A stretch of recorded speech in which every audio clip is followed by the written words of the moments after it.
Hi, I'm Kate Mahoney, the director of the Naomi Ruth Cohen Institute for Mental Health Education. And we're joined today by Dr. James Walsh, Department Chair for School Psychology at the Chicago School of Professional Psychology. Dr. Walsh earned his doctoral degree in school psychology at the University of Texas at Austin. He also holds a master's degree in developmental psychology from Johns Hopkins University in Baltimore, Maryland. Today he's going to be focusing with us on the issue about social media and teens and children and teens. So we'll be able to take questions from you in a bit after Dr. Walsh tells us a little bit about some of the things we might want to be thinking about related to children and their relationship to social media. So he's a licensed psychologist and a certified school psychologist. So he knows a lot about youth, and currently, you know, as we think about some of the current issues, we really have a lot to think about with social media.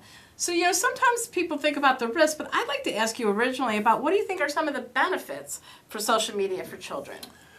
Well, thanks. First of all, thanks, Kate, for having me on the show. Absolutely. So there's a lot of things that are useful. I think I'll tell a little story about working with my daughter, who's 13. Sarah Right. might be out there. So, hello, Sarah. Hi, Sarah. So one of the things I will say, even though I'm a psychologist, I'm supposed to know better. I was really nervous myself about what my children would be in terms of their access to social media. And, Which is pretty natural, absolutely, right? Absolutely. And it was one of those things we had to negotiate a lot. My daughter, she's now 13, when she hit 10, 11, she started talking about how she was feeling left out because she was didn't have access to social media. So that at first she said, all my other friends, they all have access to social media, and I'm the only one who doesn't have it. And my wife and I thought, well, she's just telling stories, she can't really be the only one. And then as we started talking more and more, it turned out really she was, and in some cases, the only one. And so one of the things that we had a discussion about what's useful for her. Why would you want to be on social media? And she was able to talk about some of the things that people do. They have real great opportunities to express themselves. Talk about things they enjoy, that they love.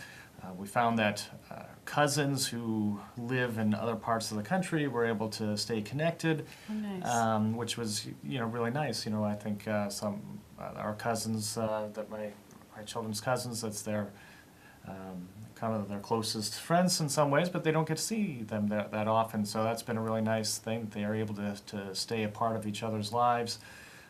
Also opportunities to talk about, to express their creativity, to share themselves making recipes, cooking, to share videos that they produce with their friends. We're going to act out something on a video that we put together. That these are have sometimes been really great opportunities to express yourself, to stay connected. The truth is today, if a child doesn't have any access to social media, they're missing out on, when you go to the park. Invitations. I mean, really now it's much less likely that someone's going to bike to somebody's house, knock on the door, and say, "Do you want to come to the park?" It's much more likely to say, "Yeah, I'm heading to the park. Who wants to come?" and send it out to their friends. And if you don't have that social media, you're missing out. You could be left out. I think a lot of times the important thing for kids is to sort of talk about how do you make that a positive opportunity, that you're thoughtful about how you use social media and when and how often you use it. And it sounds like some of what you're suggesting, too, is that as parents, you think about it in advance before it comes up. Right. And also make sure that you are on the same page a little bit about how you're going to approach that, right? Yeah. I will say my wife and I, we spent a lot of time talking about, what's our view of when we're going to let our children use social media. And some of it we got pushed into it a little bit quicker than we thought, that I think we didn't really expect that. Kids really, by now, I saw one study recently that said over 50% of of third graders have Wow. social media accounts. That's a little surprising. I think that's earlier than I Right. would have predicted too. Right.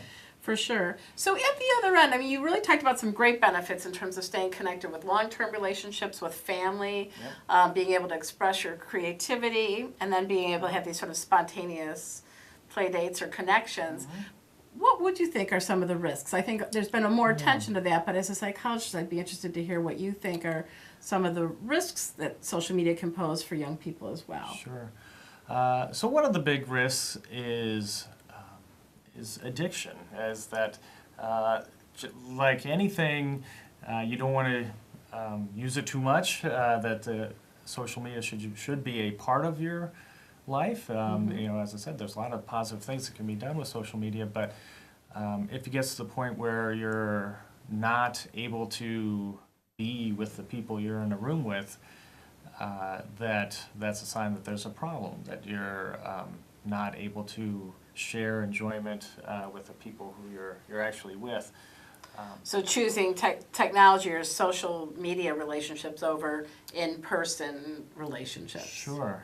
So that's a really big issue that some children, and frankly not just children, adults as well, is that it's really important to to be present with the people in your life. And so I think another issue that children sometimes face is that sometimes it gets in the way of other healthy things like sleep. And that if a child's sitting on social media at 1 a.m., these are times when they should be in bed. So I've heard some people suggest then that idea about maybe not allowing social media into your children's bedrooms, like, to charge devices in a common area or something like that. Do you think that's good advice, or is that hard to implement for families? Sure. I think one of the things that you should talk about, how you're going to use social media, what the limits are. I know my daughter and I were, before coming to this talk, she said, you should always have 9 o'clock be the time where you stop and put away the social media. And then she said, I said, all right, well, that's a great idea. And she said, well, except for me. I should be able to stay till later.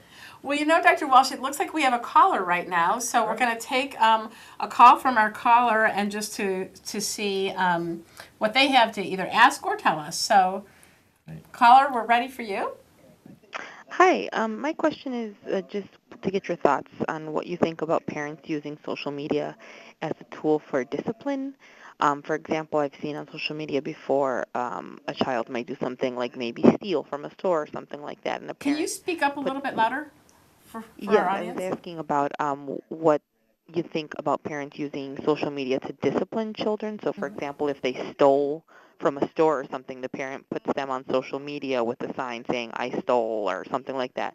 What do you think? Do you think that would be detrimental to a child? Well, that's a really good question. It's kind of similar. I've heard at different times and historically if somebody stole, to put a sandwich board on their or on them to say that I stole. I don't subscribe to that. I think shaming a child, I guess I would be thinking that would be have so much long-term shame and perhaps damage. I understand where the parent would be coming from. I can understand that they might be thinking, well, this would be a way to make the person think twice about ever stealing. But you put that on social media, that's around that could be around your whole life, and for a child, for making a dumb mistake when they're a child, to have something that might be with them their whole lives, I wouldn't recommend that. So it sounds like, Dr. Walsh, that you would be, that notion of public humiliation. Yeah. One of the risks is, certainly one of the risks we know about any of the social media is that you can never really get rid of it, so it can last for such a long time. Right. That I think most parents don't want to really be shaming their child. And then it occurred to me as I was listening to your interchange with the caller, the other issue is, as we are, as parents, trying to be role models, One of the concerns I know a lot of people have, a lot of parents have about social media is the issue about cyberbullying. And to some extent, if we as adults use social media to shame our own child, are we not then potentially being role models to say, oh, we can go ahead and use social media to address, concerns that we have, which may not be the best way to address them, right? Yeah, I think that's a really good point. That, in a way, that's modeling cyberbullying. If you're making a child announce that they're, a thief on social media for the whole world. To bring up your question about cyberbullying, that's a really interesting point. I will say that I think sometimes the discussions of cyberbullying sometimes drown out bullying at other places. That we, I'm not sure, in fact, the research doesn't really make it clear that there's more bullying on social media than there is On the schoolyard. On the schoolyard, right. I mean, and, there's still plenty of that kind of bullying and exclusion and things that are happening, old school ways that are still happening as well. So. And interestingly, when the caller started out, I thought perhaps what the caller was going to get at is that sometimes if it's something that's highly desirable, which is to have access to your social media, that some parents do, I think, use small, reasonable periods of time out that to talk about that could be a consequence to not following through with family values, to say, gee, maybe you need a little less time on social media and a little more time with us as a family in person. Yeah, absolutely. Yeah, you try and think of natural consequences. A natural consequence of using social media in an irresponsible way might be to say, you can't use social media for a while, or you can't use your phone. If you're using your phone in a way that's not appropriate, or you've been bullying somebody else on, using stuff on the phone, or you're using it at a time when you're not supposed to, that would be a reasonable and appropriate response would be to say, well, if you're not using it responsibly, you can't use it for a certain period of time. Right. So you talked a little bit about being surprised at how early the question came up for your oldest. Yep. So what are typical ages these days of, and then I think it's potentially different, right, for different either devices or different social media formats or platforms, if I'm using the correct language. Right. That's a good question. So for most social media platforms, so Twitter, Instagram, Facebook, for most of them, there is a law that says that you cannot start your own account until you are at least 13 years old. Okay. I will say, and I discovered this, and that it's widely not held, right? So most kids, and often with parents helping to set it up, are helping to set it up before, sometimes well before that 13-year-old age.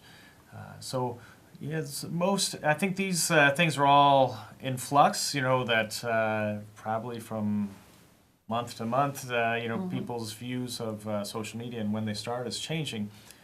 But the most recent study I saw indicated that around 10 years old is when people are first getting access to social media, such as Instagram and Facebook and Twitter, those sorts of things. And then in terms of thinking through, like, what are some guidelines to make sure that young people are using social media responsibly? Do you have some advice about that for parents? Well, I would say the most important thing is to use this as a start of a conversation. That we can, as parents, we can make proclamations. We can say, don't use Instagram or don't use Facebook, and hopefully they will follow that. But often they won't. If the only discussion is no, they're often, in fact, one of the things that I've discovered is that I had an interesting thing. I teach and at a university level, and I asked some of my graduate students, well, my daughter really wants to start this Instagram. At that point, she was 11 years old, and I was asking their advice, and we've told her she can't start it yet. And then the students were all like, so is she listening to you? And I said, well, what do you mean? Well, most people just start it on their own. They don't actually ask for permission. So it's actually nice that she asked for permission. And so that got me thinking, oh, this is really important. I have to talk to her about, how to use it appropriately as opposed to just saying don't use it, because, a lot of kids are they're starting it on their own. So it's really important to have that discussion before you even know whether they're having it or Absolutely. not. Yeah, go ahead. And it sounds like you have some pretty smart students there at the Chicago School of Professional Psychology that you learn from your students as well as teach them. So it sounds like that's a nice dialogue back and forth and a good give and take about how to share information. Right. And Yeah, and so I would say for one of the things to do is to have that conversation with your child. What's the appropriate thing for social media? Why would you use social media? What's good about it? What are things you worry about? And they usually, if you have that conversation, if you bring it up like, okay, we're going to talk about this and make this something that's useful for you,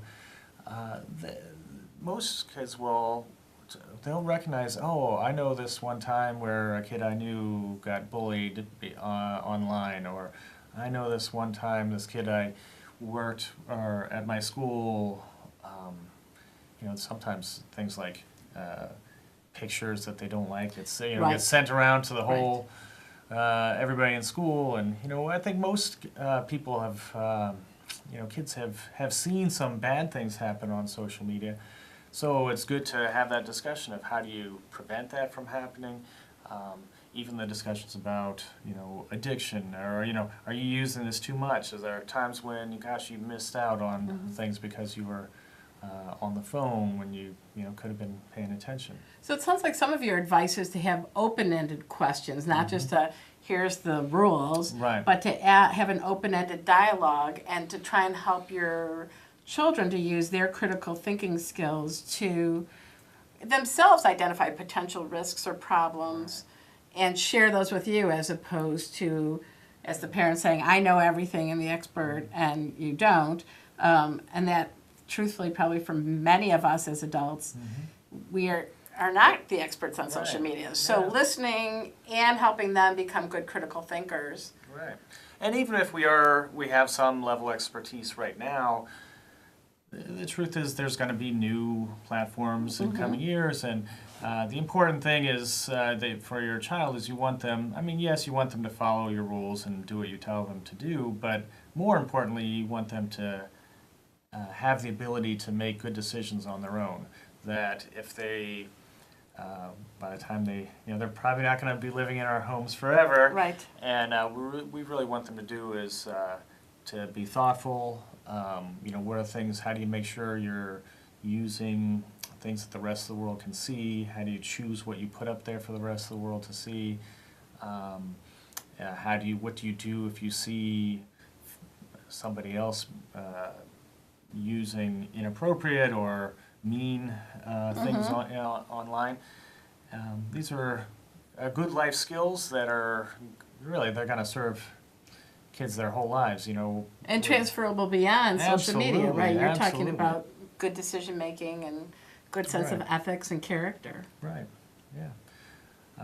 That these are, the social media tends to be a way to amplify the way you interact with the world, and just as they are for adults. Adults are using social media to figure out, to find their jobs, to develop their brand, and in a way, it's kind of strange to think about it. Little kids are developing their brand even as little kids. You can find out things about kids, What they're interested in. what they're interested in, yes. and right, absolutely. What they believe in. So what do you think parents can do to sort of set the tone that even if you've laid out some expectations about being reasonable so that their children would know that should something come up, either they've done something that they're not proud of or something's being done to them, it's really setting up that safety net so children feel like they could come to their parents and say, hey, this thing did get out of hand, without being so afraid then that they're going to be totally cut off maybe. Well, I think a good thing to do is to be proactive, is to think about, if you see something in the media, on the news about somebody using social media, and either something that was great that happened or something that was terrible that happened. And, if you saw, there's often stories in the news about. Yes, there are. Yes, it gives a lot of one or the other. Yeah, and actually sort of talking about that with them, like, what would you do if you were in that situation? If you were the person who received some bullying or mean texts, or somebody sent you a picture that they shouldn't have sent, what do you do in that situation, or what do you do if you observe or find out about that as well? So I think this conversation has prompted another caller, so let's try and take this call. Caller, we're ready for you. Yes, good evening. Can you speak up a little louder for us, please? Okay, you know that when I was a young kid, you respected your parents. So when your dad or your mom asked you to do something, you did it. There was no questioning them.